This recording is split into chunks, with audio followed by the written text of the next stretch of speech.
चाहते हैं।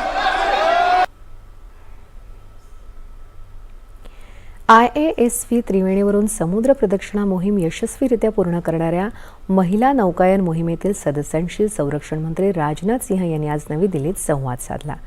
यावेळी संरक्षण मंत्र्यांनी या महिलांच्या असाधारण कामगिरीचं आणि जिद्दीचं कौतुक केलं। ही यशस्वी नौकायन मोहीम देशासाठी अत्यंत अभिमानाची बाब आहे। या मोहिमेद्वारे या महिलांच्या पथकाने केवळ समुद्रावरच विजय मिळवला नाही, तर गुंतागुंतीच्या लष्करी मोहिमा राबवण्याच्या महिलांच्या क्षमतेवर प्रश्नचिन्ह उपस्थित करणाऱ्या जुन्या समजुतींनाही मोडीत काढला आहे, असे गौरवोद्गार संरक्षण मंत्र्यांनी काढले। शारीरिक क्षमता, मानसिक कणखरपणा आणि नेतृत्व गुण हे लिंगावर अवलंबून नसतात, हे या मोहिमेने सिद्ध केलं आहे, असंही ते म्हणाले।